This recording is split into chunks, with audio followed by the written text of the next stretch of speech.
Good morning, good afternoon. Hope everyone is well. I see that Tariq has joined us. That's excellent.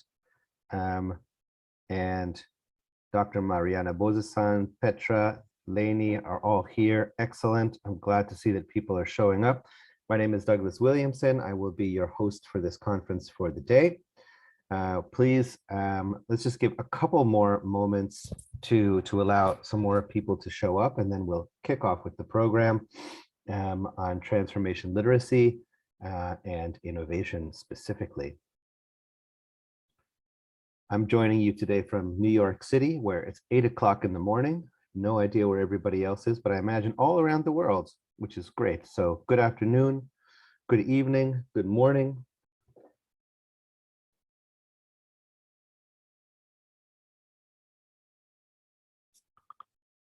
Please feel free to introduce yourself in the chat at the bottom of your screen. Be lovely to see your name, where you're from, just to let us know where you're joining us from today.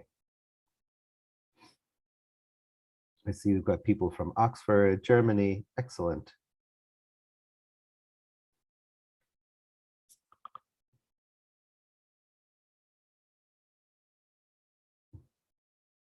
Luleko from South Africa, lovely. Micah is here. Gaetano, buongiorno. Excellent. All right, people phoning from all over the place. Thank you for introducing yourself to the chat box. I think we can kick off. People, if they show up late, we'll have to catch up a little bit. In any case, please welcome to this transformation literacy. This is our third session of this conference series. Today's session is on innovation. This conference series is hosted by the Collective Leadership Institute. My name is Douglas Williamson. I'm one of the managing partners of Collective Leadership Institute. We are a non-governmental organization based in Germany, but also with offices in Cairo, in South Africa, New York. We are specialized in leading change initiatives, transformation projects, and really trying to push the concepts and practice of collaboration for achieving the Sustainable Development Goals. We work all over the world and on projects across the sustainability spectrum. So we work on projects related to ecological sustainability, social sustainability issues, economic sustainability issues, and we work predominantly in development projects. And something that we perceive is that with the people we work with, who are really trying to shift systems, that there is an absence of fluency in the concepts and practice of tools for actually bringing transformation to life. And that is the real point for why we would like to, or why we are doing this conference series on what we're calling transformation literacy. So today's program has been a little bit adapted from our original program for today, and I'll explain why. But we have three guest speakers with us today. First, we have Dr. Mariana Bozesan, and she will be introduced more fully in a moment. She's joining us, I believe, from Munich. Then we will have Tariq Al-Olaimy, who's joining us from the Kingdom of Bahrain. And then we will have Elaine Thomas from the Asian Development Bank. And I'm not quite sure where you're joining us from, maybe from Jakarta, if I'm not mistaken. I'm wrong. Anyway, I apologize, Lainey, but I'm sure that we'll get it right before the session is over. In any case, thank you all to the speakers who are with us today. We did have a fourth speaker on the agenda, Taras Derkac. Manila, thanks, Lainey, for correcting me. We did have a speaker, Taras Derkac, who is going to be speaking with us, but he is presently in Kiev. He is a Ukrainian, and so he had to cancel his participation. However, I think we're all with him and with the fellow Ukrainians in spirit today. At least I would like to think so. That being said, I would really like to get going with the program. And so allow me to introduce briefly my partner, my colleague and my friend, Dr. Petra Kunkel, with whom I've been working for the past 6 years as part of the Collective Leadership Institute. She is a visionary thinker, a full member of the Club of Rome, an author of many books and important papers on transformation, on collaboration, and really pushing the envelope herself. Really fits in with this innovation session today, as she is truly an innovator in the space of collaboration and transformation. And so with that being said, I will dismiss myself for the moment. I'll be back and I will pass it over to Dr. Petra Kunkel. Over to you. Thanks, Douglas. Thanks for the introduction and welcome everybody. So when we talk about transformation literacy, what do we talk about?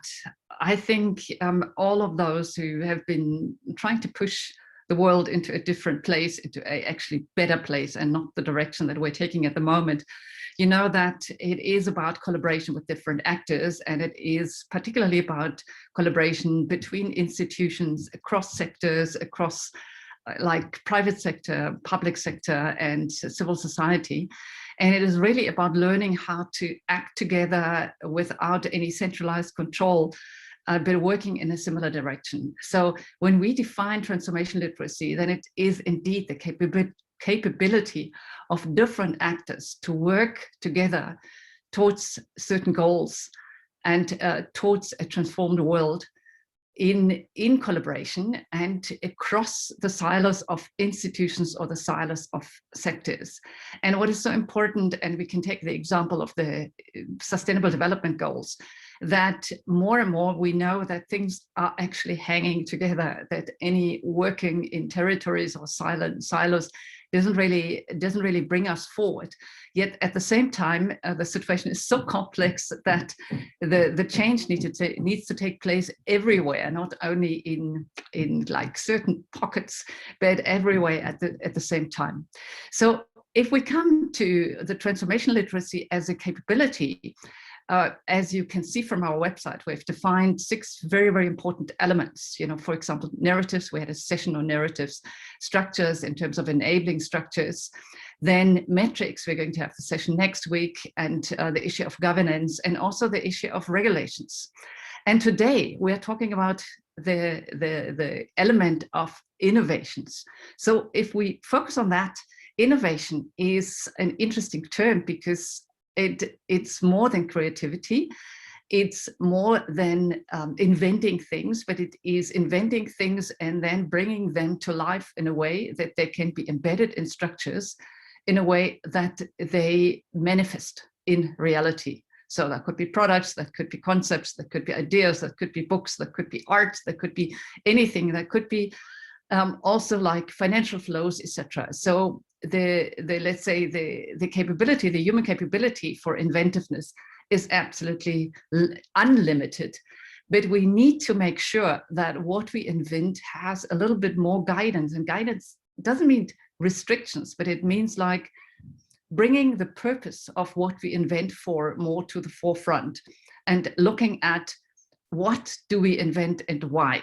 So that could be technological inventions, that could be social innovation. It doesn't really matter, but the issue is really bringing that human spirit of being able to drive new pathways and reinvent reality and create new realities, to bring this to the forefront, and at the same time orient such innovations towards what we could call sustainability. But you know, like increasingly people talk about a thriving world that works for everybody, for 100% of humanity, and for the planet and for nature. So today I would like to concentrate on one aspect of innovation that I find particularly interesting and at the same time challenging and also fascinating. And that is the issue of technological development, but particularly the issue of investment. So I'm welcoming Dr. Mariana Bozesan to our circle, and I'm happy, Mariana, to have you here. And must say, it's an honor to have you here. It's an honor. I know you well because we're both a member of the Club of Rome, but I have come to know you as somebody who puts the heart in front of everything you do. And I think that is so incredibly important. So what you do, you have been active as an integral investor, as a business angel, as a serial tech entrepreneur.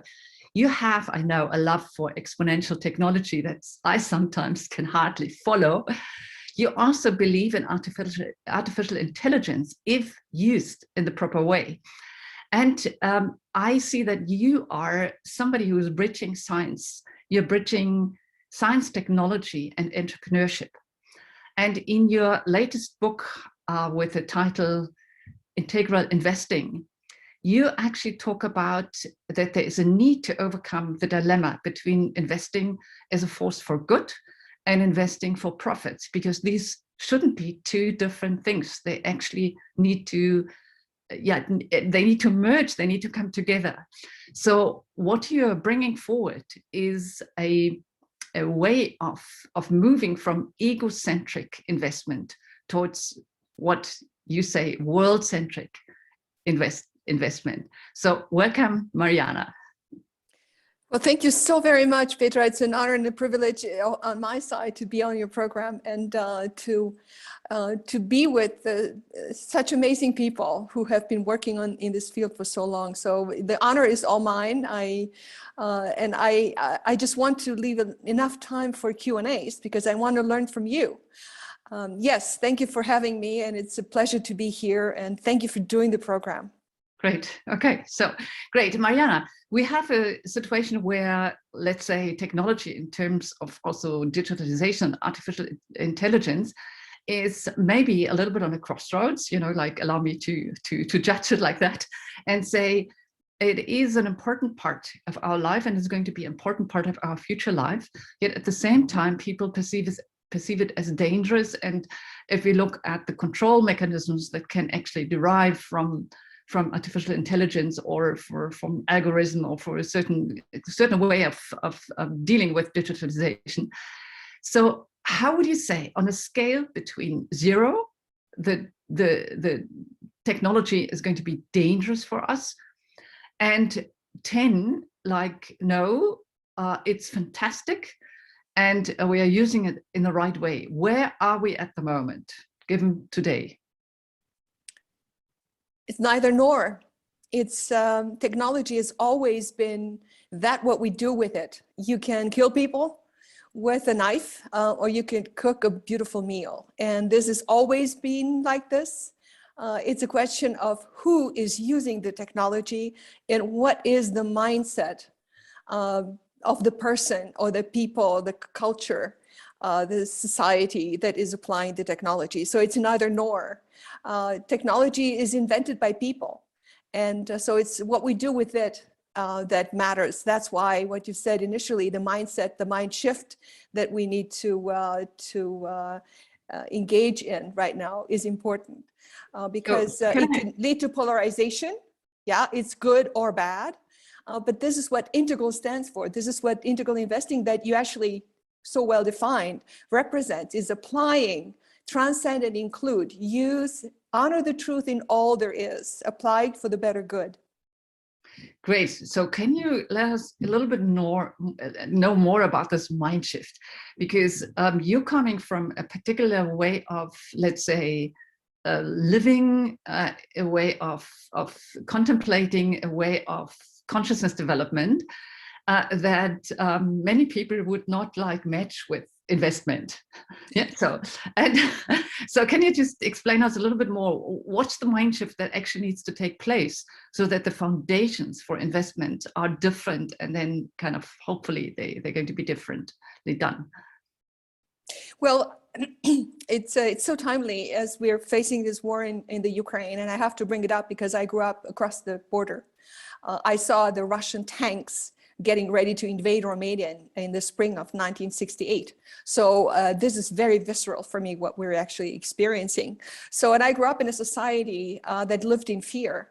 And so that's on the Maslow pyramid, and those of you who are not familiar, just go and research Maslow. That's the bottom of the pyramid. It's the survival mode. And so we need to ensure that we are that our survival is ensured that until we can move to the next level of mind, where we have a different mindset, where we focus on safety needs, or the next level even where we focus on social needs, where we want to start a family, or even the next level, as peace occurs and societies becomes more abundant and so on, we go toward the self-esteem needs, where our position in the society gets defined. And then we become ready to contribute to society, where we move beyond the ego, the self, toward the tribe, the village, or the nation, or world-centric. So these are the unavoidable evolutionary steps that scientists have outlined, for the past 150 years. And this is the mind shift that needs to occur. The question is, where are we? Where am I as an individual at this point in time? And Ukraine has put us back at the bottom of the Maslow pyramid, where we are in fear. And this is what technology can also do if we allow it to continue in the current way. So, but this is not who we are as human beings. I remember growing up in Romania. My parents and I immigrated when I was 16 to Germany because of my mother's heritage. And when in Germany, I learned about this song by singing beautiful song. The Russians love their children too. We all love our children. So that's the mind shift that needs to occur from egocentric, ethnocentric, tribal nations and world-centric, or even cosmocentric. I have been a meditator for 40 years. So we could talk about this for a long time. Absolutely. So I also think, we need to shift from power-centric to contribution-centric. That is an interesting point. At the same time, the danger of the technology is also pretty clear, because we see a lot of influencing from different sides. We see a manipulation. We see control through artificial intelligence, through algorithms. And if I just quote I think in one of your articles, let me just pull up the quote. You were citing Edward Snowden, and Edward Snowden said saying that you don't care about privacy because you have nothing to hide is no different from saying that you don't care about freedom of speech because you have nothing to say. So do you see our privacy endangered today? Do you see the possibility, and in what way, that the technology is actually being used to silence people or to control people or to manipulate people? What is your take on that? Yes, absolutely. This is a clear and present danger, and we see it very clearly how it's actually at work right now in Russia, but also in China. That is an autocratic regime. And I grew up in that society, and I remember my parents and I, on the brink of leaving Romania, we were not talking loudly because the walls had ears. That's how we used that was the language that we used. So we couldn't speak freely. It was a very oppressive society. And then we moved to the West, and that was totally different. So it's again a question of how we apply technology to bring abundance to people, to make life easier, or to control them. And that's exactly what's currently happening. And we see that very clearly in Russia, what the population is currently being forced to listen to. And but we also see that in the West, in the Social Dilemma movie. Those of you who haven't seen it, please watch it on Netflix. It tells us exactly how the social networks are currently, or the social media companies are currently using the new infrastructure to manipulate people for their gains.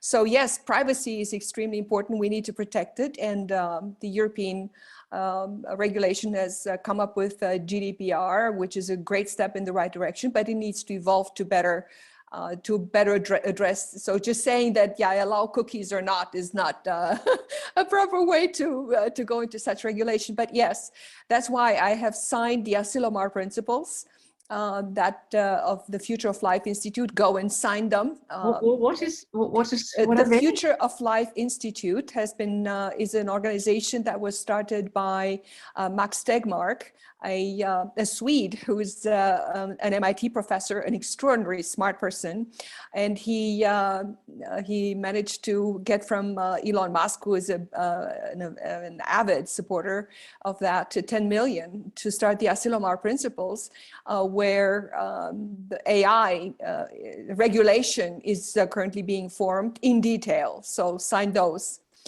Yeah, so we could talk about this, but I know you want me to be very short. Yeah, exactly. That's an interesting hint to our session on regulation that we're going to have in 3 weeks' time. Just a very, very personal question. Mariana, we communicate through phone and SMS, so you don't have WhatsApp. Can you explain it to us why? Well, that's one of the reasons, because I am a computer scientist.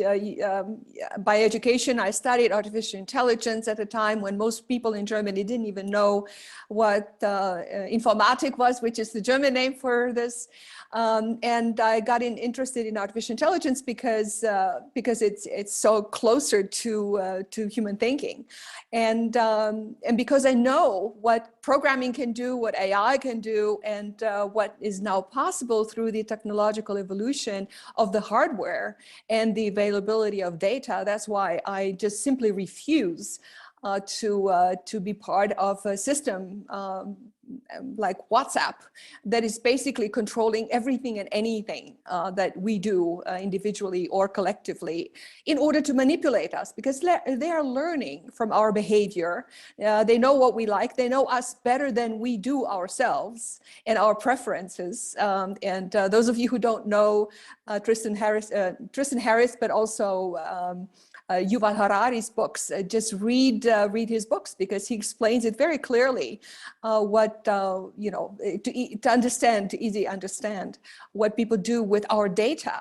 And the problem is artificial intelligence needs data in order to be able to function. And we give them our data for free without asking any questions. And so I would not mind giving my data if I agree what data and to what, for what usage, and I should participate in their financial upside, but they don't give us that. So that needs to change. And that's why we need to stand up and use our democratic rights to really participate in the regulatory formation of such regulation. It is a huge problem. Those of you who haven't seen my interview, I interviewed Daniel Schmachtenberger, an extraordinary thinker, just like Tristan Harris. There is a video cast on my website. Please go and listen to that, because we are currently fighting the Third World War, not kinetically, but in terms of data. Wow, this is amazing. So in your book, you're an investor, and you take a different route also in the way where you focus on in terms of investing, and where you focus on in terms of I would say responsible technology. So can you explain us a little bit what is integral investing? Well, you explained it so beautifully. I couldn't do a better job than you when you introduced me. It's basically trying to integrate profit with impact, if you so wish. Because right now, if you are an investor or an entrepreneur for that matter, you are in a huge dilemma. And your colleague introduced your organization as a not-for-profit. So people are actually being proud that they are running or being part of a not-for-profit. And the same is true for the other side. It's a for-profit, which is bad in our mindset. So, but that's a huge dilemma. So if you are starting a company today, or investing in one, you have to make up your mind. Is it a for-profit or not for-profit? Which is stupid. It's insane. It's as if I would agree that, well, money is bad for some reason. And so we should go back to changing, you pay me tomatoes because you grow them in your garden when I buy something from you, and I give you potatoes. So the use of money is wonderful, but what we do with money these days is what brings out this twisted reality in which we live. And so we try to, we have elevated money to something that is better than anything else, including love. But we don't see that if you were dropped in the middle of the Pacific Ocean on an island without water or food, with, I don't know, $5 trillion, then you would see that that's of no use. So integral investing is integrating in a motto, the parity, equality of people, planet, profit with passion and purpose. So it's about us individually manifesting, self-actualizing through our efforts in a company or in investing, and also other like the UN SDGs that you initially mentioned, and the application of the UN SDGs within planetary boundaries, which we have left, which is another conversation that we could have, is the application of integral investing for the benefit of all. It's a very complex, it's based on the integral theory by Ken Wilber, because the world grows exponentially more complicated. Things are getting very, very complex for most people to understand. So investing needs to get along. So this is what integral investing does. And I apply it because I'm an early stage investor in supporting young entrepreneurs who need the kind of support right now. This is great. Can you give us an example? How does it really work? I mean, like if you're interested in a company, what is it that you do? I mean, how do you assess people? How do you judge people? What are the choices that you make? And how is that process? Are you staying with the company as an investor for a while, or are you like pulling out early? How does it work? Well, let me give you an idea of an example or two. So one is, we all know that AI and data and everyone has an iPhone or a smartphone, I should say. So the need to process data, the need for data centers is mushrooming exponentially. So everyone talks about a cloud. Well, this cloud happens in data centers, doesn't happen in the cloud. So for that, you need data centers. And of course, as you know from the Club of Rome, 30% of all CO2 emission worldwide comes from construction. So I am an investor in, and I think data centers are important. And so we were looking for a technology to reduce within our investing, to reduce the CO2 emission, to not build stranded assets that our son will have to take care of in 20 years. So how can we build data centers that need less construction materials, need less electricity to work, less maintenance, and are sustainable.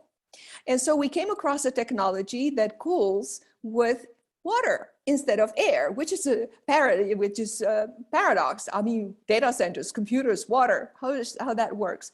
But we came across the technology, and we are building data centers as we are actually speaking for hyperscalers like Google. Google is currently building by Frankfurt am Main a data center. We're building for them a data center that cools with water instead of air, and it has, of course, all of the benefits. 50% less construction. Using a lot of water. And they're using water, which is a much, much better way to cool, computers. We all know it's very hot, than air. So it's building more sustainable data centers. Of course, as we move along, better technology will come along. But for now, most data centers are not being built to reduce construction materials, to reduce electricity, to reduce maintenance costs. They're being built in traditional way. So our contribution to this is through this technology paired with real estate investment, in this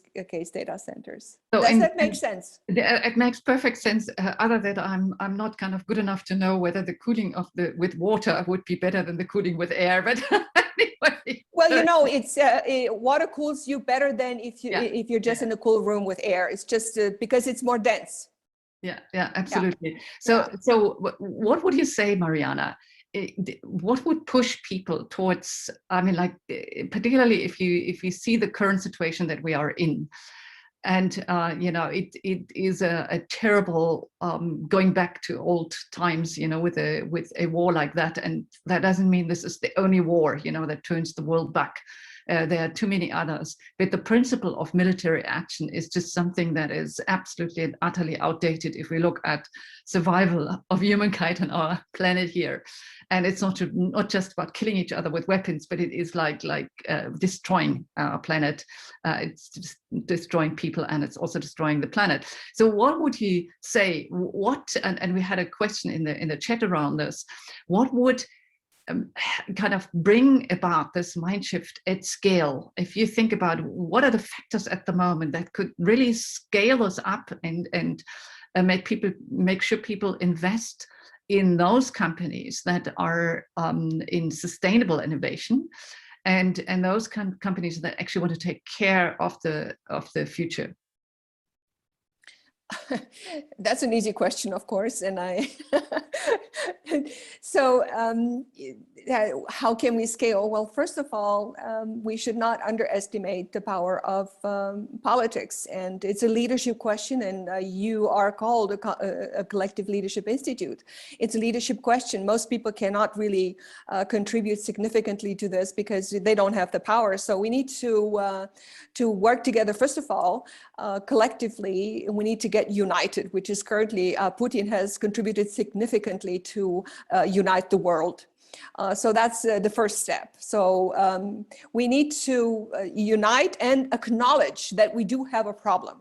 Because right now, up until now, we didn't realize, for instance, when it comes to climate change, the acknowledgement that we are at a breaking point. And you and I know we only have until the end of the decade, as per scientists, IPCC, to change something, to not burn on this planet. Be difficult. Yeah, but that's the point. We need to acknowledge that we do have a problem. So this acknowledgement in unifying toward the action is currently happening. And he served us in a significant, Putin, I mean, in a significant way. Then the next thing is we need to unify and come up with a vision and to a tactical action plan as to what we can do to address that, what kind of regulation. And it's currently happening. When we look, let me make sure that I go back to your question. Are you talking about investment in general, or in particular, or what to be done in terms of economics or business and in general? Maybe we of course we could talk about the big issue of the economic system, that definitely needs to shift. Maybe not today, although innovation would be very, very important for that. However, I think the question was more geared towards how could we scale that consciousness shift that actually needs to take place for investors, for people who actually organize money flows, because the money flows are so extremely important in terms of how they guide and how people behave and what they focus on. Well, scaling of consciousness is a tricky thing. All of us who have tried to change a bad habit in the past, let's say stop smoking or stop eating too much or doing more sports, know how difficult it is to change habits. So from my personal perspective, and I have tried, God knows, and you know how much I published and I speak in order to contribute to a higher understanding of the issues. We don't have time. We don't have time for evolution to occur, for people to evolve. We know how long children take to evolve. So the situation in which we are right now, given the exterior circumstances, is that we need to work with people who are already there. Identify investors, business people in all areas of life, whether it's in politics or in business or the people that you're engaging with, who have already a world-centric mindset. Because then you will know that you speak the same language. And then you don't have to get them to get to that understanding, that you could start toward building something together. So that's the hard part. My PhD is in psychology, and I've done it because of exactly that, trying to identify who are the people that I can associate with whom I can have an impact in a foreseeable future, because we all are going to die at some point in time. And so the best place is to really start with people who are already there, and then work with them, unify, get rid of the silos. And that's one of the biggest problems we have right now. Everyone, oh, it's not invented here syndrome. Get rid of that. So let's work together on what we can do right now. So this is the best way to scale from my perspective. And I have done it, in investing, in business. I apply these tools also when I decide or not to decide to invest in a team, in a technology. So scaling by identifying, get yourself, familiarize yourself with one of the models of evolutionary models. It could be Maslow, it could be spiral dynamics, it could be Ken Wilber's theory, or others. And so that will help you identify who are the people who speak the same language. So that would be my recommendation here. So there are some questions coming up. So Mariana, one question is, how does integrated investing differ from socially responsible investing? What's the difference? It transcends and includes it. So you cannot do social responsible investing without including climate, right? Okay. Because you could build a socially responsible bakery or something, around the corner, but climate doesn't look at that. So we are past beyond that. Climate is something that refers to the entire planet. And so we need to include climate and social and financial sustainability is just as important. And one of the issues that I have encountered in these social circles is that people are very often socially not, financially not sustainable, because it needs to be learned and it's hard. And when people say, well, I'm doing a social thing and it's important, so finances need to come from someplace else, they need to learn how to build a business plan and become financially sustainable. So it's not either or, it's and. That's why the 6 Ps, the parity of people, planet, profit, with passion and purpose. You need to be fulfilled in what you're doing as well. Yeah, absolutely. So one more question, Mariana, you are very passionate about small-scale entrepreneurs. And I understand that you see that we really need to invest in this section of the economy, because the section of the economy is the backbone. And that somehow, when it comes about innovation, sometimes, like people think it's only about big companies, but the actual innovation takes place in small-scale enterprises. Can you say a little bit more about that? Because how could that really contribute to transforming the situation that we have at the moment? Well, significantly, because 90% of all businesses are small and medium enterprises, 90% globally.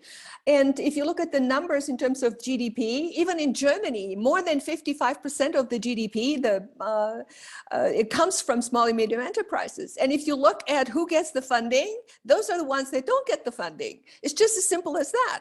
So if you look at the numbers in Germany, for instance, 30% of all entrepreneurs who had before COVID intended to start a company have stopped, because there is no funding, there is no support. The entire, that's part of what needs to transform in society. Particularly in the developed world, where everyone, in Germany wants to work for BMW, go to big organizations. But if you really look how those are transformed as we speak right now, through the technological disruption, various disruptions, they won't be able to offer the jobs that they had in the past. And so that's why the entire funding and support of the society needs to go toward empowering young entrepreneurs, because that's where innovation is coming from. These people see what's missing. Yeah. You're so right. So if you look at that, what I think maybe you've mentioned it before, but what would be the guidance that is required so that it's not just any kind of innovation, but that the innovation is, you say, driven by purpose. What needs to happen in our society so that particularly the innovation that comes from small-scale entrepreneurs is driven by the purpose that could be any kind of contribution to our world, to taking the big issues into account, but translating them into small things, technology, social innovation, etc.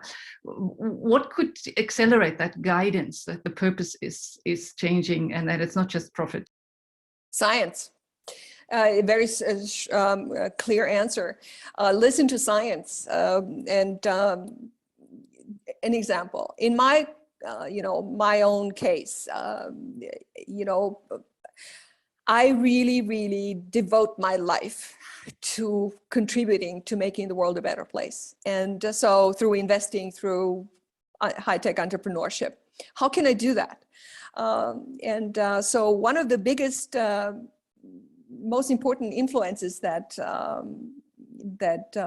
of the past couple of years was the report to the Club of Rome, Transformation is Feasible, by Johan Rockström and many others. Came out in 2018, yeah. Exactly. And so in there, scientists, Johan Rockström and people from the Stockholm Resilience Centers and other, they looked at the major issues that we have on the planet today, deriving from climate change and so on, and came up with an action plan, which looks how can we implement the UN SDGs within planetary boundaries by 2050.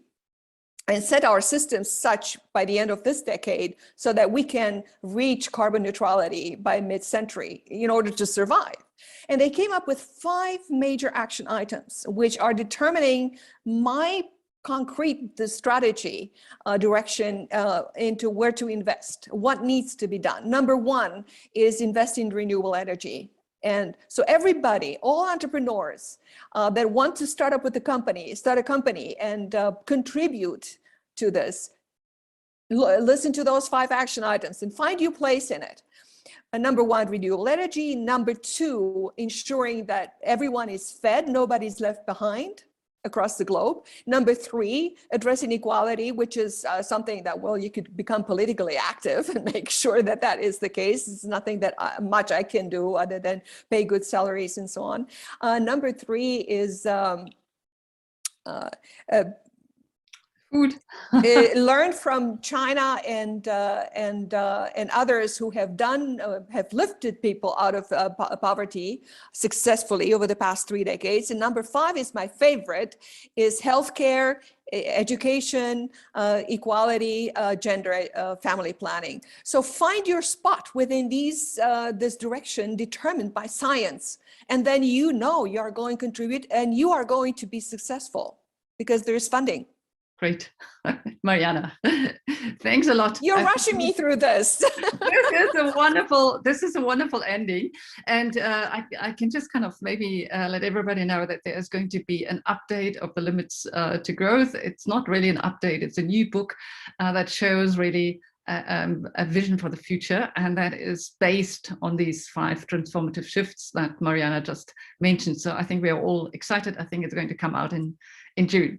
So Mariana, thank you so much for your contribution. It was exciting and inspiring. Thanks a lot, and stay well, and just continue your beautiful work.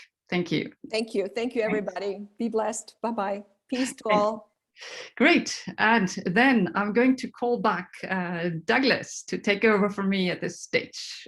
Hi, Douglas. Thanks, Petra, and thanks, Mariana. That was really inspirational. Your energy is infectious and really hopeful. So I want to thank you for that. I think that to me speaks really as well to this topic of innovation. Innovation is really how are we moving into the future, and moving into the future with great hope.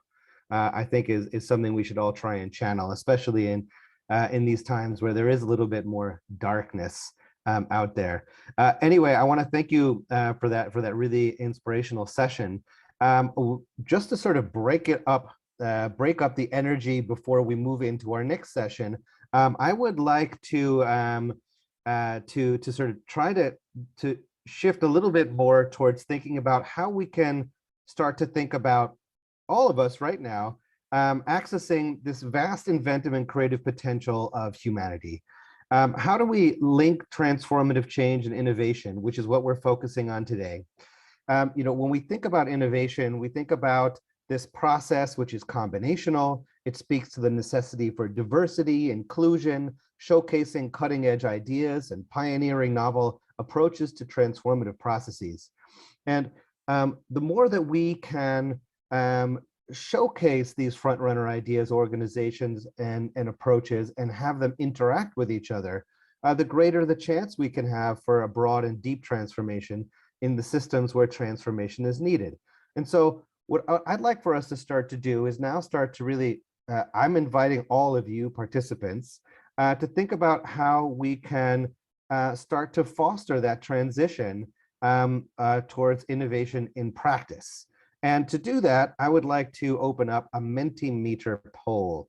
So I would like my tech team to open up a Mentimeter poll, and we're going to have 2 questions in the Mentimeter poll.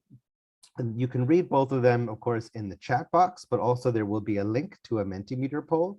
And I'd like you to just think about these questions for a second. You have a few different possibilities for question 1, and for question 2, a little bit more time to type out a sentence or 2.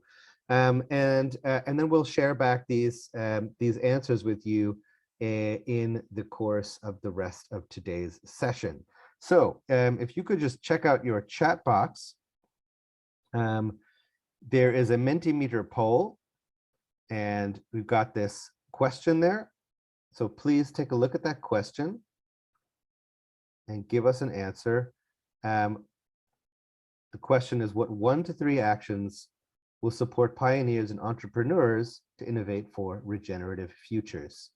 And try and keep this one pretty close, tight, short. And I'll give you a couple of minutes just to answer. And I think, Andy, if you're running this poll, you could just tell me how the answers, the sort of volume of answers coming back, so that I have an idea when we can shift into the next question.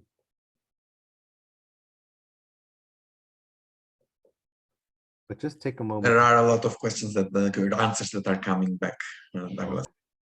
All right, that's good. Let's give everybody just another minute to answer this first question, and then we'll go to the second question.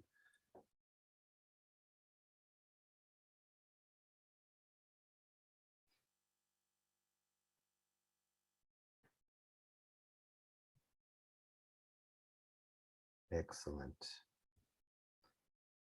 Okay, Andy, what do you think? We got lots of answers? All right, let's post that second question and people can have a little bit more time just to think about that. So please, again, in your chat box, this question is a little bit more of a narrative, and you can write a sentence or 2, but have a think about how should innovations be guided towards a regenerative future? And again, please click on the Mentimeter for this one. And we'll give you a couple of minutes on this question.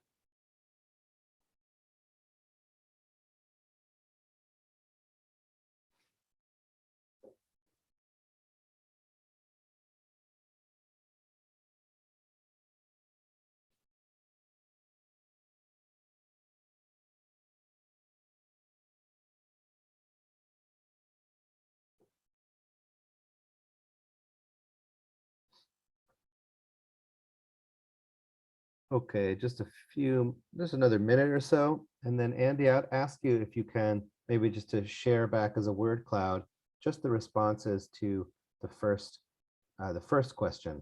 The second question we're going to leave for later on. So all you innovative thinkers out there, looking forward for your responses. And if you could wrap up your second question, I know it's a big question to think about. You might not have a good answer right on the tip of your tongue or right to pull out of your hat. That's okay. All right, Andy, how about let's see just the sort of a word cloud from this first question. So the 1 to 3 actions to support pioneers and entrepreneurs to innovate for regenerative futures. And I see right there in the center, I think that speaks very much to what Mariana was talking about. They need financial support. And I think that that's great. And I think also it's really nice to see some of the values that are in here: love, and I like feminine ways and peer learning. There's financial support and business angels. Yeah, so a lot of like proper support, like funding support, but also education. I see those in there, and I think all of those are really valuable. So I think it's good. Thank you for sharing that, and we'll share this as well with you later on. Let's come back to me for a second, and before we move on, I want to thank everybody for participating in that poll, because we're shifting a little bit now to really thinking about innovation in practice. You know, how do we actually foster and make innovation happen?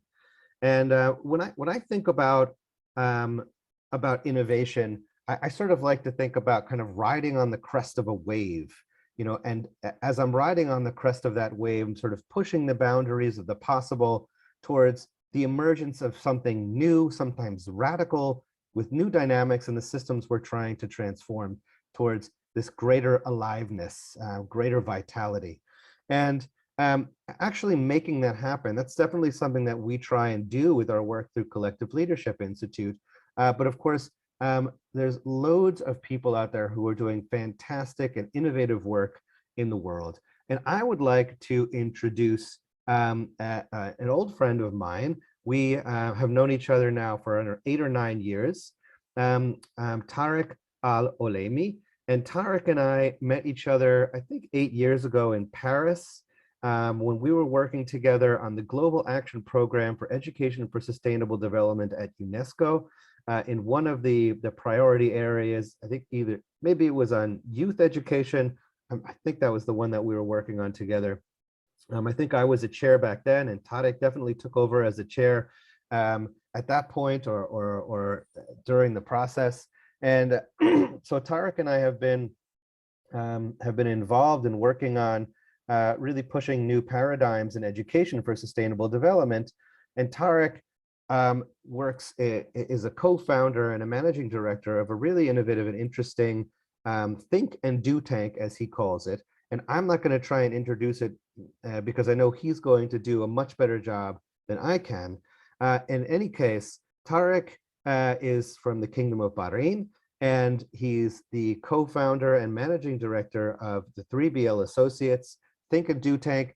Tariq, I would like to give you the floor to talk about some of your fascinating products and projects. What he's going to present to us today is a slice of the interesting work that he's doing, but there's a lot more that he's up to. Today, Tariq, I give you the floor really to talk to us about your work in innovation and transformation. Tariq, over to you. Thanks. Thank you so much, Douglas. It's an honor to be here, and my gratitude to the Collective Leadership Institute for weaving this really wonderful series together and for the generous invitation. And also a note of my gratitude to Dr. Mariana for such a really heartfelt and inspiring sharing. I'm sure I speak for all of us to say we didn't want that to stop. And I hope there'll be other opportunities for such weaving and conversation. And I'm also aware, Douglas, I have indeed a little bit more time than planned because our dear colleague Thomas, who's supposed to be here with us, was not able to due to the situation in Ukraine. And I think it's a reminder that in such times, just how precious and fragile life is. And the audience here could have been indeed in any other Zoom room. They could have been in any other WhatsApp chat. There's so much of our breath and our time and energy that could have been used in so many different ways. So I thank you for spending your precious time here in shared learning together, and that's deeply appreciated. I will start maybe indeed as an introduction to 3BL Associates. Indeed, we're a people and planet strategy consultancy. We were established with a mission to try and accelerate global and regenerative development through collaboration. And whilst we're based in Bahrain, we work across a little over 90 plus countries. And we have a Think Do Tank, which incubates and spins off our own social enterprise ventures and innovations. That includes initiatives like Diversity on Board, which is a platform that brings greater parity of gender, youth, and other represented groups to advisory board positions in the MENA region. That includes Recipes for Wellbeing, which is a Geneva-based nonprofit association that works to support the well-being of changemakers and change-making organizations. And that includes public-planet partnerships, which is actually what I'm going to be focusing on today, which we developed in collaboration with a wonderful French social enterprise called Science. And we talked about heart sets, we talked about mindsets, and I'd love to start by speaking to our approach and mindset to innovation, particularly when it comes to public-planet partnerships. So we believe that regenerative innovation should be based on a triple response that combines AI, HI, and BI, artificial intelligence, human intelligence, and biological intelligence. And we believe that innovation should evolve into a non-anthropocentric discipline and practice. Now, part of that root of where it comes from for our team, for the people that we work with and for our partners, is that there are some basic truths we can't ignore. That human inventiveness is dependent on the conditions that are created for human communities by the innovation coming from other species, other communities of species, other ecosystems. We know that there's a truth that 100% of our GDP, of our economies, of our innovations are dependent on nature. Innovation is just not possible in the absence of land, pollinators, microorganisms, trees, and the atmosphere. And to bring that into stark contrast, I always love to use this example of this beautiful terrarium. The unlimited potential of human inventiveness is entirely dependent on the 6 inches of topsoil and the microbial community that enables all of life. So no matter how grand our ideas may be, no matter how exponential our scale-ups may be, there's also certain humility that comes from actually where our innovation comes from, and those conditions even starts on that microorganism level.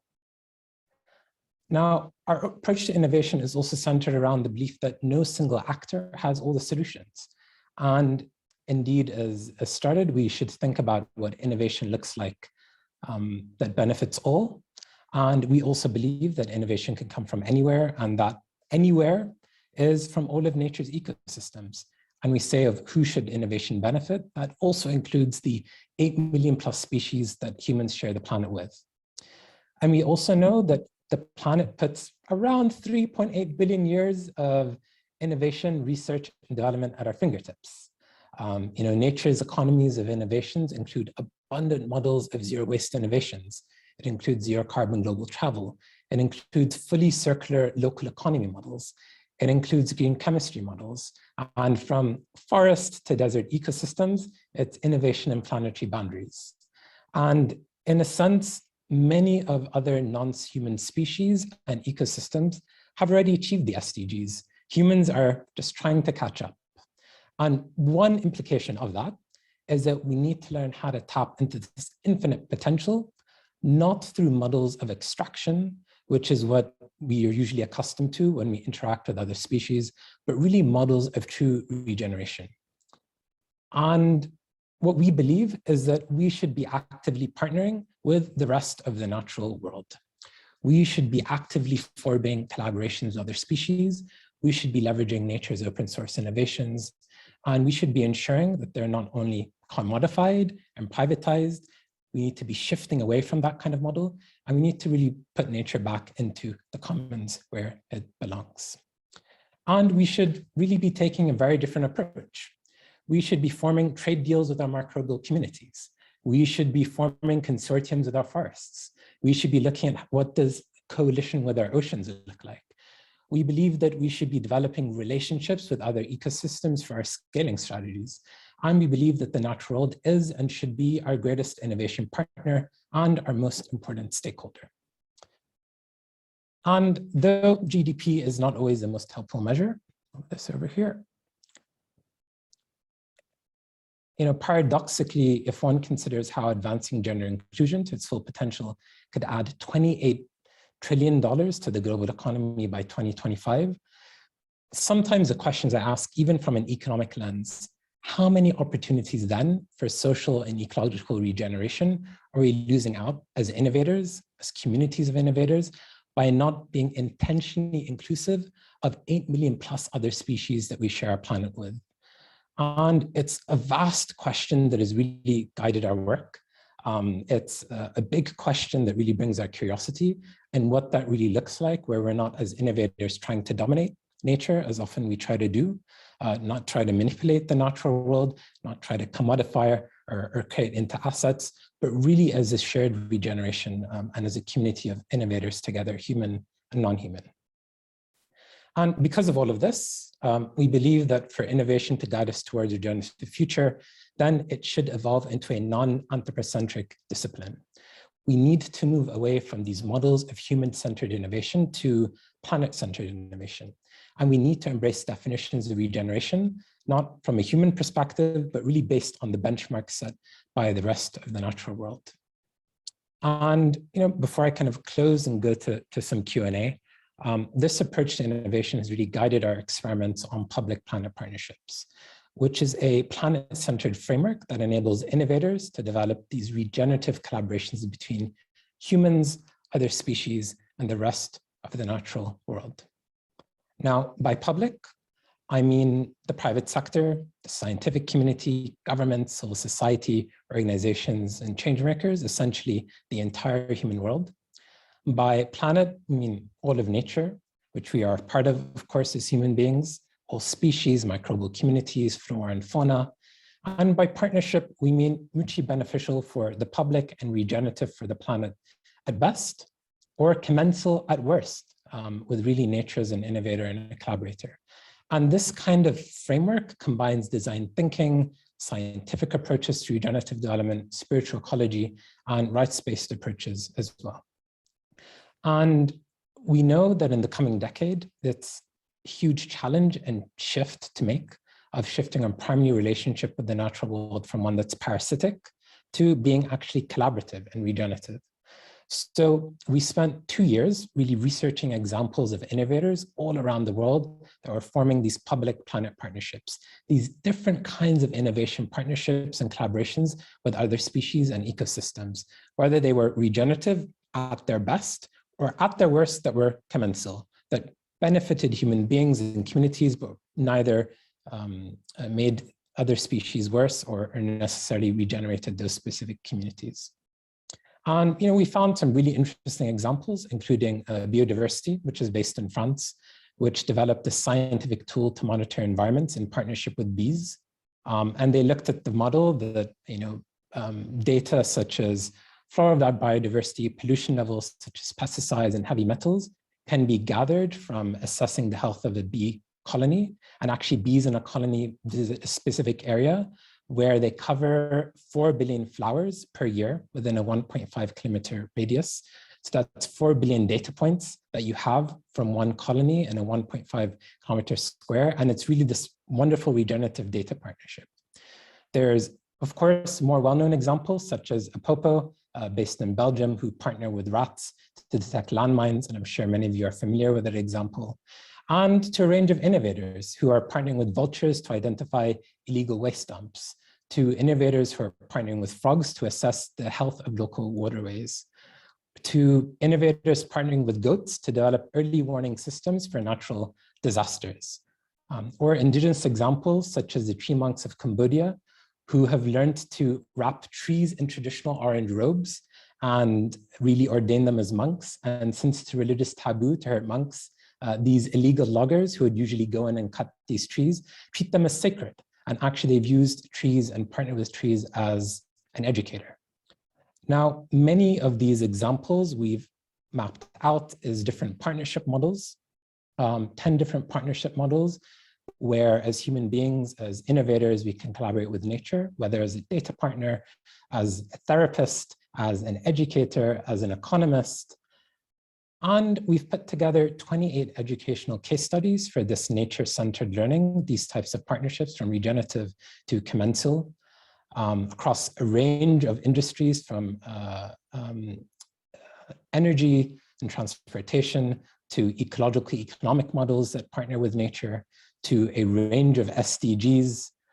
And we were also able to design a planet-centered toolkit to guide innovators through a journey of developing a public-planet partnership like this. And these include planet-centering tools to ease you into a planet-centered mindset and heart set. These include a range of cerebral, intuitive, tactile, and artistic tools to reconnect with other species as innovators and recognizing their technological genius. And discovery tools that enable you to look at, as you go through design thinking and mapping your stakeholders, how do you find your stakeholder needs? How do you align with them? What does it actually look like in mapping your non-human stakeholders and really identifying your non-human stakeholders' needs, and how can you serve the species and the ecosystem around you? And of course, rights being a core component of this is how do you actually ensure and work towards the rights of nature in your innovations? Now, with the support of institutions like Ashoka, Robert Bosch Foundation, Expo 2020, we've been building and trying to bring this learning to different types of organizations, such as UNESCO, the World Food Programme, IKEA, the World Economic Forum, and many other more local grassroots social innovators across a little over 40 countries. It's an evolving portfolio of ideas, methods, and approaches to non-anthropocentric innovation. And we always welcome the engagement, and you can access the tools and case studies in the website here, available mostly for free. And I'll maybe just end on this note, because I see we've reached time, which is, and across all that I'm sharing, it's really this focus on nature doesn't just need our protection, but really nature needs our collaboration. And when I say collaborate with nature, I don't mean to create this distinction which sets humanity apart from nature, because we are nature. And as a matter of fact, we can innovate as nature and we can't do anything else. And it's about bringing ourselves back into one of the many species on this planet, co-creating and co-innovating with the wonderful non-human communities that we're connected to. And with that, I'll maybe hand it back to Douglas. Tariq, that's super inspirational and really great presentation, really interesting work. If there are questions for Tariq, please post them in the chat. We have about 10 minutes to continue talking a little bit. And I wanted to ask you maybe just sort of, because you've presented things, a lot of great concepts and approaches. What does it look like, sort of in reality, when you're actually trying to implement one of these projects with a partner? What are the sort of ways that you start to introduce these concepts to partners? What are the obstacles that you come up with?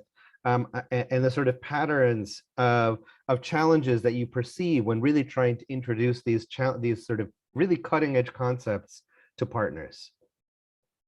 Yeah, thank you for the question, Douglas. I think both the entry point and the challenges is we always start with trying to ease into this planet-centering mindset and heart set. By far, the biggest challenge is the disconnection from nature that economists, innovators, and others may have. We have these implicit, not biases, but biases, we like to say, about what species are able to do or not do. We don't speak nature's language. Oftentimes, we're so disconnected in urban settings from the natural ecology that surrounds us. And I think that really is the biggest challenge. It's why we start with this planet-centering mindset from a cerebral, intuitive, tactile, artistic, spiritual level, because we realize that if that foundation, if that connection isn't there, if that understanding of humility, of we're not approaching this innovation from trying to dominate or control or commodify a natural asset, but really it's a mutual and regenerative exchange. If that kind of basis and shared understanding of values isn't there, it's very difficult to continue. And it's easier when we have access to communities that we work with, such as when we've been doing accelerator boot camps for the World Food Programme. We're able to be in nature, but a nature that's maybe more recognizable to people. And you're able to go outside, you're able to interact with trees in a beautiful ecosystem, versus urbanized nature, where it's a little bit harder for people to tune into in a city environment. You often invisibilize the nature around you. You invisibilize the birds, the pollinators, the trees, and often you're the only conscious interaction with nature that you have, maybe when you're consuming it as you sit down on a meal. So I say that's sort of one very big approach, and why our toolkit starts with really that grounding. I think the other challenge is I see something in the chat around sort of nature-based solutions, and there was a conversation earlier around planetary boundaries. And I think I'd be very remiss to say that a challenge also is in the typical nature-based solutions framework that we have that are usually advocated are very anthropocentric, ironically enough. There's a bias that's embedded in them, which is organized around governance, set to control nature's outputs and benefits. And often nature-based solutions are not, don't take a planetary boundaries approach. And we know that from limits to growth in 1972 to planetary boundaries in 2009 to the IPCC group's report this week, the analysis is clear. We need, development that is within planetary boundaries. Actually, development is degrowth. And often there isn't in human-centered design and innovation and the typical way we think of nature-based solutions, they're very agnostic to growth. There isn't this model of planetary boundaries. There isn't this model of actually a regenerative partnership that's really inherent in nature-based solutions. It's mostly based on control. And that growth-centered mindset, as you'll know, and as the Club of Rome probably attests to, is very difficult to shift from. It requires a huge shift. And indeed, as Dr. Mariana has said, those that are already on that path of questioning growth at all costs, those are the clients, the innovators, collaborators, which is certainly easier to work with. You're on mute. Yeah, there we go. Thanks, Tariq, for that answer. There's a couple more questions, and I'd like to sort of try and get you to touch on them briefly. One is about your work, or if you've come into contact with indigenous groups. That I think is a question in the chat, which is really interesting. How do you partner with indigenous groups or integrate their knowledge that often share these sort of a lot of the views that you're expressing? And then also there's a question about what kind of a question can you ask to an innovation program to trigger innovations that collaborate with nature at a respectful level? So let's try and focus on those two questions in 5 minutes, and then we'll close it up. All right, great. It's beautiful questions, I think, and deeply resonate. So I think continuing the thread on indigenous communities and maybe to share some of the challenges here, which is in more traditional nature-based solutions, governance and forms, often indigenous communities are not included. Often nature-based solutions without including indigenous rights into it means that we're planting trees or taking over communities in which actually have been traditionally stewarded by indigenous communities. The other aspect is often when we think of nature-based solutions, we don't think of the human beings that are implementing the nature-based solutions. And if we are nature, if we want to have that type of model, then we need this mutually beneficial regenerative model where indigenous communities who are the stewards of many communities that we consider important natural sites and habitats that are models on PPP really reflect that balance. Now, how we've brought that in is indeed in our tools and the methodology. We have a rights for nature sort of toolkit and methodology, and we also have rights for indigenous peoples methodology and mindset that's into it, and where we really find what is the decolonial form of these public-private partnerships. The other, and maybe the more macro, I think, level and answer to this is, I'm glad it was mentioned and noticed, because this is what humans have been doing for generations. Actually, we have been learning from nature and partnering with nature for many thousands of years. This is how human communities have always been. I come from a tradition that says you need to really look at nature as if it's scripture. You need to treat nature as this classroom, this lesson, this teacher and book, and actually this reconnection back to the natural world in this way is something that we've always had as human communities, and it's really rekindling that again. And many of the case studies that we have and that you'll find on the website also touch on these many indigenous examples in which the value set is really centered around. And Douglas, you'll have to forgive me, the last question was? The last question was about how do you approach, or what question can you ask an organization that's engaging in an innovation process to let me get it right here, to sort of collaborate with nature at the respectful level that you're talking about? I think the one entry point that's very clear and that we've seen across a range of our also corporate partners and nonprofit partners as well is when you're starting to design an innovation and you're going through your innovation process and you're mapping your stakeholders, you're mapping your assets, you're mapping who can we partner with and collaborate with in our innovations.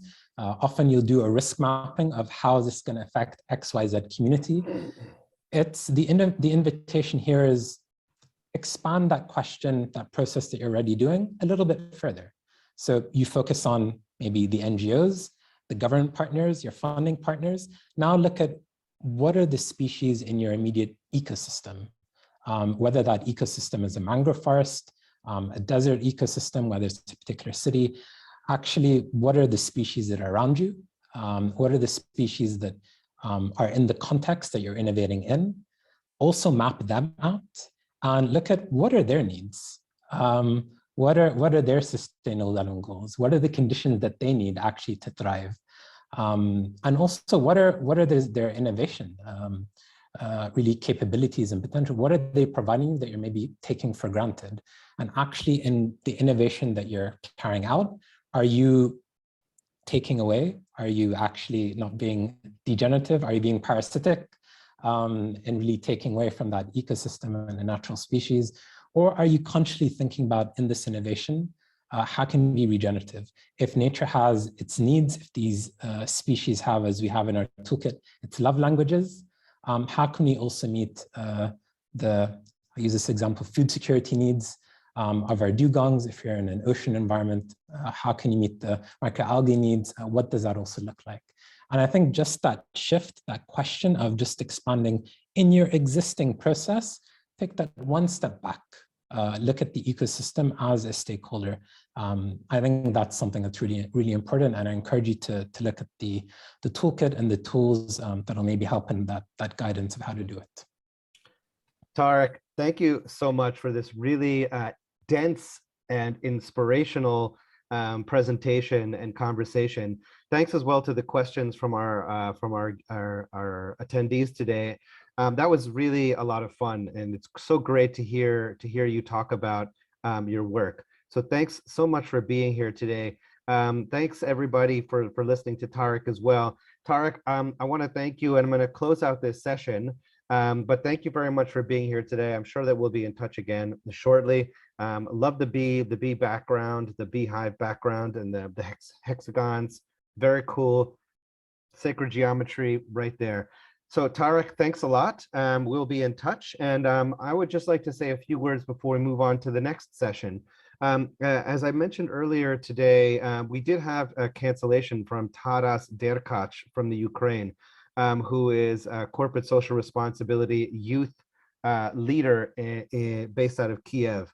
And I wanted to talk just a little bit before we move on to our next panelist, that Taras and I met when another colleague of mine who's with us today, Alina Grun, and I were implementing a collective leadership project in Ukraine in 2017 and 2018, which very specifically had a strong innovation component. The project that we were carrying out was a project to enliven multi-stakeholder innovation teams to come up with new ideas for reintegrating internally displaced persons into the Ukrainian labor market. So of course, it's very prescient that Taras couldn't be here with us today. Nonetheless, we worked with innovators and set up an innovation network in Ukraine. And we, that was really sort of fostering innovation in practice. And Alina and I designed our program very much to have this both divergent and convergent, innovative, sort of creative and innovative process to come up with ideas, and then really to try to bring those ideas to fruition. It's for me, yeah, very, very emotional to think about this network which is there, and of course I'm very hopeful that we'll be able to work with them again in the future. This sort of naturally leads over to our next speaker, Elaine Thomas from the Asian Development Bank, who is an expert in bringing in innovation in fragile and conflicted states. So very, very similarly to the work that we were doing back in Ukraine in 2017 and 2018, where there was really a conflicted state and we were trying to introduce innovation processes there. I'm really interested now to hear Lainey, and I'm going to pass it back to Petra for a more full introduction of Elaine Thomas from the Asian Development Bank, and to hear about her innovation processes in fragile and conflicted situations. So Petra, I pass it back to you. Hi, yeah, so I would like to introduce Elaine Thomas from the Asian Development Bank. She is joining us from Manila, which is late hours in Manila. Elaine, is that true? What's the time in Manila now? Yes. Elaine, your internet is slightly broken. Yes, it's 10:22 p.m. Okay. Can you hear me? Yeah. Sorry. Okay. I've got a message that my internet connection is unstable, so I've joined a different network. I'm hotspotting from my phone. Fingers crossed it'll hold up. Okay, we will. We will. Elaine, thanks for being here, and yeah, it's an honor for us that you join at this late hour. So fantastic. So as Douglas said, we are now moving in a different realm. We had the idea of integral investing as and fostering small-scale entrepreneurs. We have an interesting conversation. We had a conversation with Tariq about having a totally different approach to life, I would say, that would guide innovation. And now, Lainey, you have worked in, I can't even count it exactly, 1, 2, 3, 4, 5, 6, 7 countries: Azerbaijan, Cambodia, Gambia, Kenya, Somalia, South Sudan, Philippines, and some of these are really fragile contexts, as we say today, although today we must even say that Europe is a fragile context, which we didn't believe would happen, but it did. And so if you look at your vast experience in different cultures and different contexts, just before we start with the topic of innovation, what are your most, let's say, most important experience, the most important lessons learned from this work in different countries? Goodness, what a opening question, my goodness. I love my work, and I love the different challenges that each country presents, that each context and each development challenge poses. And I think that what I like is the requirement for creativity and for thinking carefully about how to approach each situation. You can imagine that among all of these different places, I can never go in with a mindset of, oh, I know what to do, or I've handled this before. I always need to go in there very humble and recognize the importance of listening, of understanding, of observing, of asking questions, and very, very carefully before doing any kind of work or making any kind of contribution. That's the thing that I have been taught by all of these experiences. This is interesting, a very strong connection to what Tariq said about listening to your non-human stakeholders, but it's also listening to your human stakeholders. Lainey, you are working in the area of fragile and conflict affected areas in the Asian Development Bank. Now, people may not really understand what the Asian Development Bank doing, and particularly in these contexts. Could you explain us a little bit more? Absolutely. Well, my mother tells her friends that the Asian Development Bank is like the World Bank, but for Asia. So if that helps, I'll start off with that. The Asian Development Bank designs and then finances development projects for its member countries at the request of the government. So let me give you an example what that means. For example, a few years ago, the government of Vietnam's Ministry of Education and Training approached ADB and said, the educational outcomes in the highlands are much lower than what we're seeing in the rest of the country. We want to close that gap. We want the same educational outcomes across the country. Can you help us with that? So ADB then in response assembles a team, and takes about a year to design a robust development program that will address that government's need.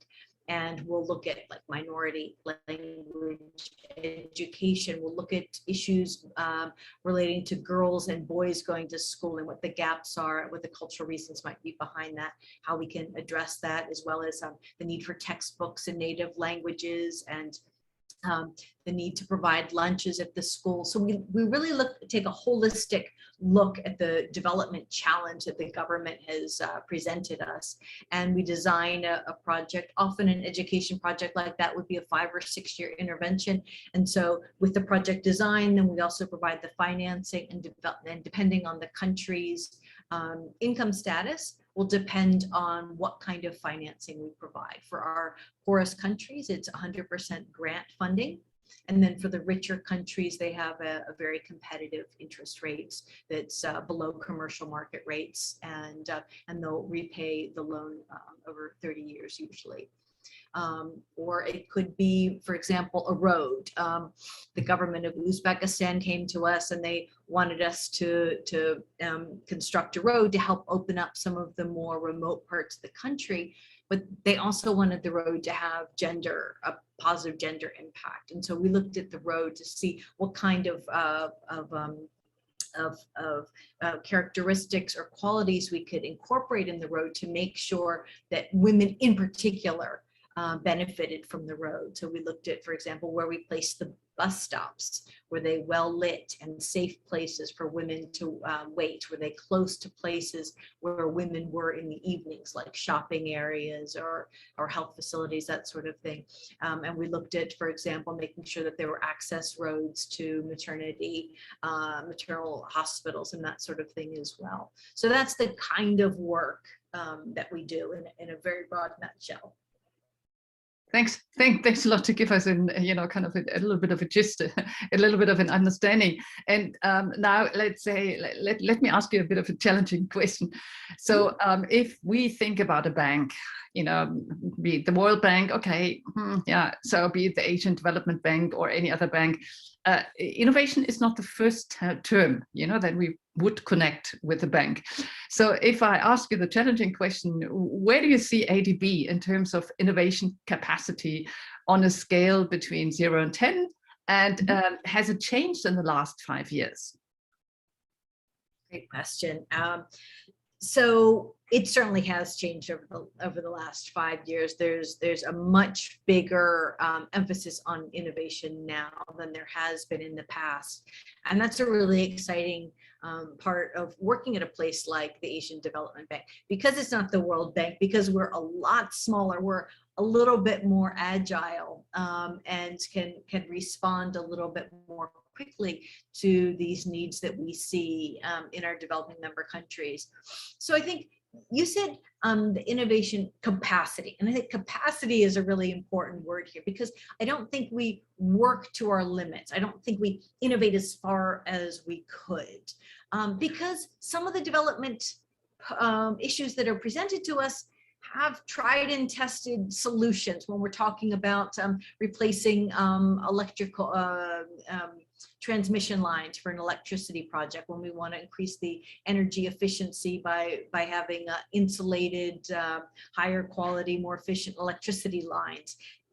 those kinds of solutions require a little bit less innovation, but others are opportunities. And that's where I'll make the link to the fragile and conflict affected situations work that I focus on, because that's a place where we really need to innovate, where we need to do things differently, and we need different kinds of solutions. So I think in the places where we're called to respond differently, our capacity is certainly growing. We're moving up that scale. We're not at 10 yet, but we're really moving that way. We're empowering our staff. We have a number of training programs, and I'll talk about those a little bit later as well. Some of the other things we have going on to push the innovation agenda at ADB, but the capacity is certainly much bigger than what we see being used because of this kind of situation where we find some of the things that some of the development solutions, ones that we've used before, and that offer fewer opportunities for innovation. Absolutely. Now, Elaine, you have a specific skill, that may be also different from your colleagues because of your experience. You have a really good connection to civil society, and that is your passion, and that is your, let's say, your expertise. And can you tell us a little bit more how this plays out in ADB? I mean, how do you bring in innovations through collaboration with civil society organizations? Can you give us an example or, yeah? Well, civil society does development work also, but they're working at a completely different scale. Whereas ADB answers the government's request with a multi-million-dollar development solution, civil society organizations are on the ground working, trying to solve issues with communities, with local stakeholders on a much smaller scale. So they have all kinds of fantastic solutions, ideas, expertise that we don't have at the big scale. So civil society and ADB on some levels are difficult partners because they approach things at such different scales, with such different styles of approach, right?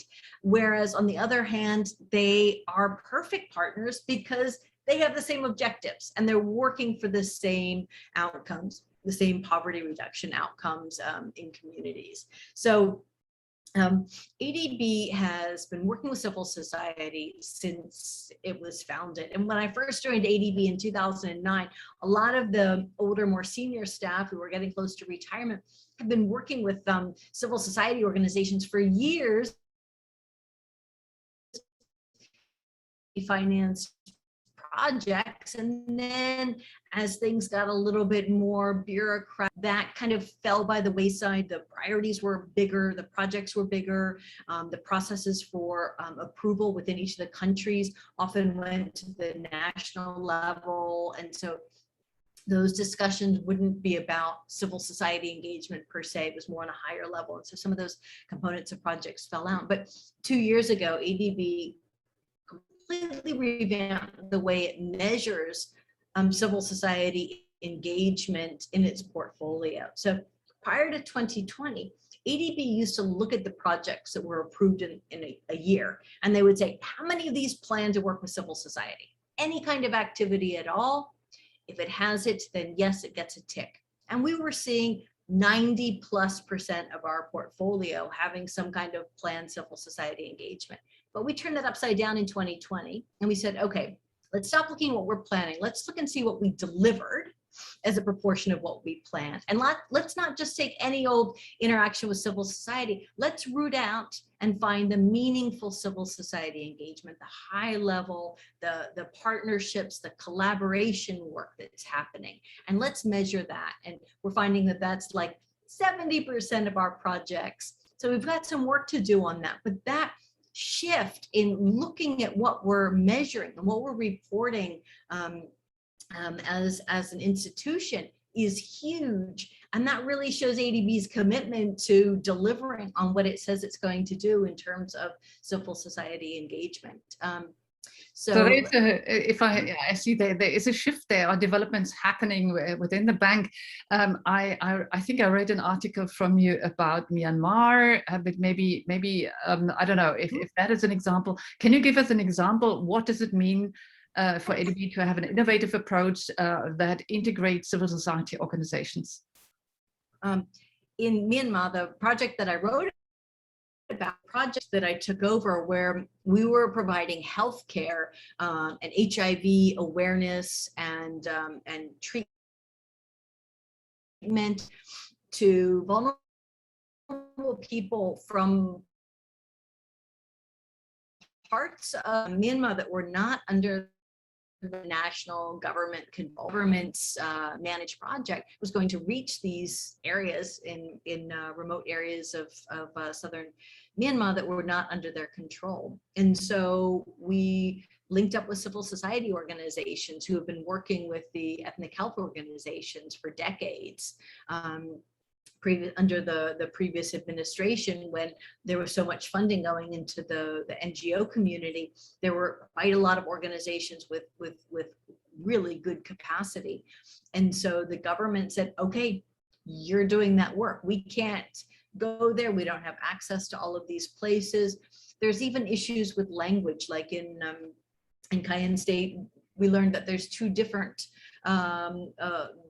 it's stronger than a dialect, a stronger difference than just a dialect between the local languages. And there's one that's much more the government stakeholders speak. And then there's those that the non-government controlled areas that people speak. And so we were coming in, translating everything locally and thinking that everybody was able to understand our written materials, only to find out actually they couldn't. So we had to do another set of materials and, you know, all of that. But that just amplified for us the importance of having these civil society stakeholders in a fragile country where the government doesn't have access to all parts of the country.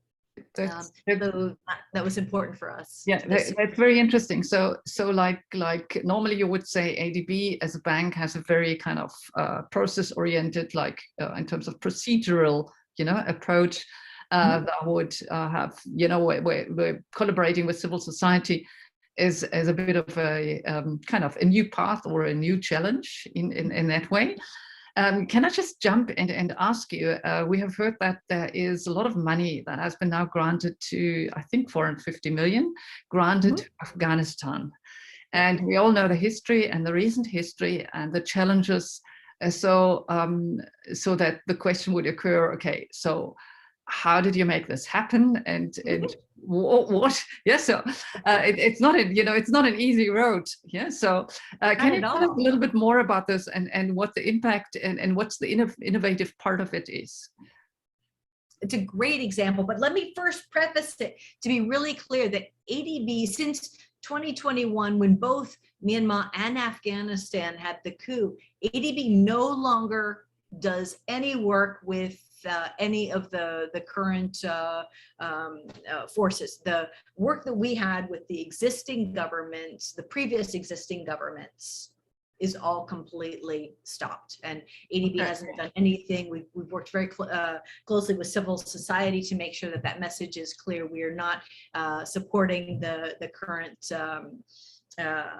people who claim to have power in those countries. So the Afghanistan situation was the humanitarian crisis in Afghanistan is so well known, and it was obvious of a very, very dire need in the country. But again, like you said, you know, we have these systems in place, and this is what happens: 1, 2, 3, 4, 5, right? And so for us, we didn't have the government of Afghanistan coming to us and asking us for support, and so that was automatically the first challenge that we had to overcome. So our first step is to have a government request for some kind of intervention, and we didn't have that. However, the UN authorities that were on the ground, that were operating and that were leading a lot of the humanitarian response, approached ADB. And they said, if we request your support as the entity that is leading this humanitarian response, can you then UN organizations? That would be So the UN organization. organization. Yeah. So I believe it's UNDP is the coordinating body. And so, but the UN body has a representative within Afghanistan, and on behalf of that, that's the entity that came to us to talk to us about the needs and how we could help to scale up some of the responses. So that was the first challenge, right? And then the second challenge is that, as I've mentioned, we do a lot of infrastructure work. We build a lot of things that governments may not have the resources for, right? Like we replace electricity transmission lines, and we build roads and schools. And so we certainly weren't going to finance any large infrastructure projects in Afghanistan. So then we have the challenge of how can we support and how can we be meaningful? And so the answer was to support through these UN programs that had already been small and needed to be scaled up, and needed to be scaled up in these in new areas because of the change in administration. And so at the UN's request, with our team no longer on the ground, but scattered around the world, actually, we were able to work very closely with them and make sure that the proposals aligned with, where ADB feels it can add value, where it can help leverage the impact of other former investments and that sort of thing. So we then worked with the UN team to design the project. But then we had a number of other hurdles as well. The funding for it was reallocated from money that had been set up in a trust fund. So we had to speak with the donors and say, are you okay if we take the money away from these projects that are halfway finished and reallocate them? And so again, this is all because there's no precedent for doing this. People in ADB who are used to following, we have really strict due diligence, right? We're using public money. So we've got to follow procedures and do things and check things all the way the same time. And so when we don't have these same systems in place, we have to think through, okay, what's the next step? Who are our stakeholders here, and what's their role, and what are the risks, and how are we going to manage them? Because this is completely different from operating in normal times. And so working through every single one of these steps. Another step that we took that was different was we often prepare what's called a fragility and resilience assessment when we're looking at our support to a country. When we're making a longer term plan to support a country, we map out this assessment. But we did that at the project level. We looked at the project to see where the needs were and how we could provide that support in the most meaningful way. And then that helped to guide our proposal and the intervention. So yeah, it's a great example of how we have to do things differently. Yeah, thanks, Elaine. It brings us to an important point. If I, let's say, as an outsider, look at the Asian development, I would say, wow, this is a heavy organization with lots of silos. And as you said, kind of very clear procedures, how things need to be done. And so let's say the reactivity, the agility, I would not assume as kind of be very strong, but you have been strengthening also the internal transformation process in ADB towards a kind of more and stronger innovation capacity. Can you let us know about this, because that would be quite interesting to see what actually happened and what your view is on that. Well, as I alluded before, there's a lot happening. So where to start? So I guess one of the things is that our president, despite the pandemic, has initiated and is leading a culture transformation initiative, which is to help ADB staff, both individually and collectively, be better empowered to deliver our long-term strategic framework. And so we're spending some time pausing, looking at how we operate, looking at what our core values are, how we deliver on them, where we want to do better, and how we want to adjust the culture of ADB. And so all of this within the context of the pandemic is quite overwhelming, because we're also obviously looking at returning to work. We haven't been in the office for more than 2 years now. And so what's it going to look like when we come back to the office? Also wrapping up all this. So that's one thing that's happening at the institutional level, is that we're spending some time reflecting on how we want to operate and what kind of an institution we want to be. Another thing that's happening, we're seeing innovation just be the focus of a lot more emphasis. For example, in our performance reviews, we now have a section where we talk about what kind of innovation have we introduced, what kind of innovation, how have we contributed to a feeling of innovation in the office, and even small things like we've changed a process, or we've pointed out an inefficiency, or we've introduced new ideas on a very big scale. Whatever it is, we're encouraged to talk about it, to highlight it, and to be rewarded for it through our contributions to achieving ADB's objectives. And then we also have a range of different activities that are happening. We had in 2020, right before the pandemic, a couple of weeks before the pandemic, and now we're having the second one, innovation fairs. And these are 2-day events where we had, last time we had booths everywhere. There were 12 innovation presentations going on at once, repeated 3 times. So people had the opportunity to go and listen to 3 of the 12 presentations. I presented on an example about civil society engagement, not in a fragile and conflict affected situation, but an innovative approach that an NGO introduced and ADB has financed the scale up of. And so how that added value, how their innovation really changed some of our work in social protection in ADB. So we have the innovation fair. We also have guest speakers who are great innovators and inspiring speakers. We have our colleagues who give talks as well about innovations that they've done and what that looked like in their work, looking at all the different angles around ADB, even in the administrative functions, which is really exciting. And then we also introduced a brilliant failures workshop and webinar series. And this is just, my kids always remind me in school, Mom, fail, first attempt in learning. And when we learn from our mistakes, we learn so much more effectively.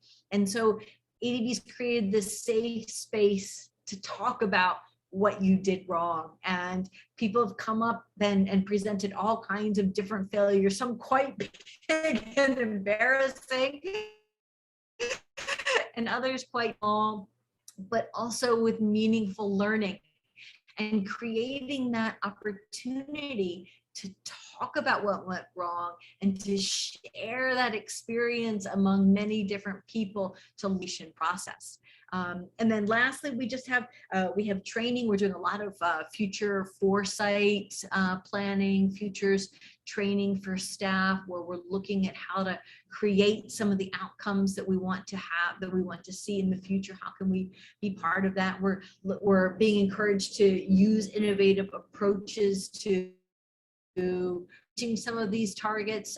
In the FCAS team, I can give a plug for the work that we've done with CLI. We're setting up a peer mentoring network where we're bringing some very senior people and some other junior people, but disregarding that seniority and looking only at their expertise and their interest in fragile and conflict affected situations work. So bringing those people together and having them share experiences and give advice and help empower people to do their jobs better in more creative and innovative fashions as well. So these are all different things that are happening in ADB that are pushing forward the innovation.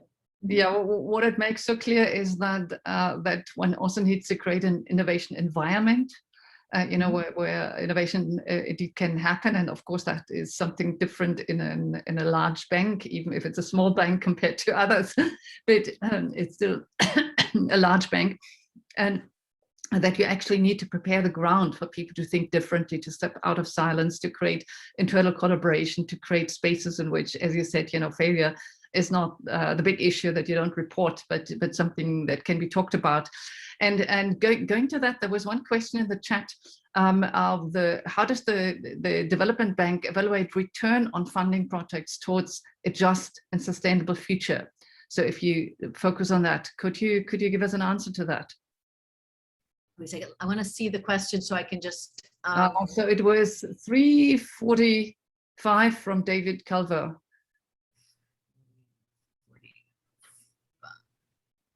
Okay, how does even a development bank evaluate return on funding projects? So we evaluate our work at 3 levels. The project team, so the government team who implements, does a self-evaluation, and then the ADB staff team who designed and oversaw the implementation does an evaluation. And these evaluations are in depth. The first time I did one, it took me 2.5 months to complete it, where we interview people. I was in Vietnam, back to that example. I was meeting secondary school girls and their mothers and their teachers and their younger siblings. And I was meeting the boys and the ministry officials at the regional level and the national level, where we really try and understand what the impact of the work is. And we do these evaluations about 2 years after the project closes. So if it's a 5 or 6 year project, then, you know, some of the activities would have started, you know, something like 7 years ago. So we can start to really see what kind of change there is. And it tries to take a holistic. So we also we look at the economic analysis,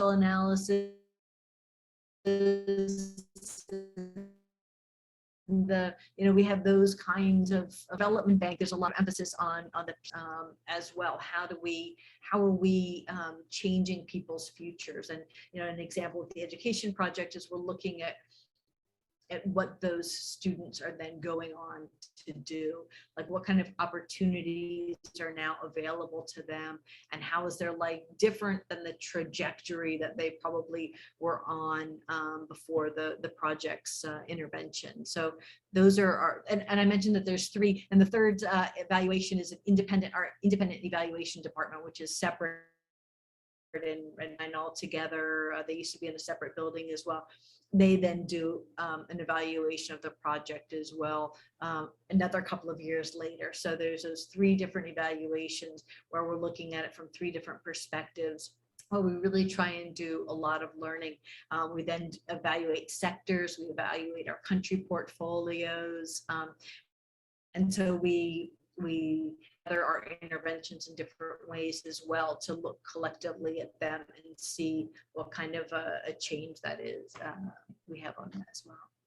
Thanks, Elaine. So we are back to the topic of learning, because learning is intrinsically linked to innovation, definitely, and particularly kind of accelerating learning and making learning faster. So Elaine, thank you very much. Thank you very much. And regarding the time, we need to move on. We're close to the close of the webinar. And thank you very much again for this really incredible insight in the work of the Asian Development Bank in fragile contexts, and particularly also the issue of working together with civil society.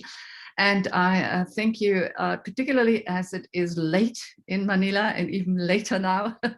And so, yeah, this is really much appreciated. And yeah, we'll catch up. Thank you. Thanks. And yeah, so that we have had a pretty much interesting journey of different aspects of innovation, you know, around investing, around partnering with nature, what I would say, and in innovation and collaboration with civil society in fragile contexts. And I'm handing over back to Douglas for the Mentimeter again, and then probably the closing of the session. So thanks Petra, Lainey. and thanks Lainey. Yeah, really fascinating, different, but really fascinating a variety of inputs today. And thanks to all of our speakers. Andy, could you briefly just share some of the results from the second Mentimeter question? And then we'll wrap it up. Andy, is that possible for you? Oh, yes. Okay. So let's see, Andy's sharing. There it is. A second. All right, so here's just a couple of a few of the answers. How should innovations be guided towards a regenerative future? So including people and planet, starting with communities, clear regulations, diversity, lots of humanity. Great answers, clearly. Thank you all for taking so much time to just write a few thoughts on this question. This was the central question for today. And Andy, I think you can stop sharing now. We will share this, I think, with all of the participants later on. Before we close out for the day, just a couple of things that I would like to mention. First of all, once again, a deep thank you to Elaine, to Tariq. I think Mariana has left us already, but also to Petra, to CLI, the Collective Leadership Institute's staff who has been working tirelessly in the background, taking notes, sharing links to relevant sites. Thanks everybody for participating today. It's been great to have you. This is only the halfway through our Transformation Literacy Conference series. And there's a couple of things that I want to say. So next week, we're going to be focusing on metrics for sustainability. And we will have this sort of, how do we measure it?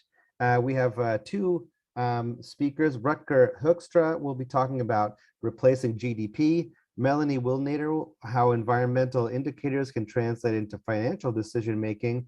And then we have two inspirational inputs from Morocco on youth employment, empowering the empowering role of process monitoring, and another input from Egypt on from the technical vocational education, how process monitoring can lead to transformative change.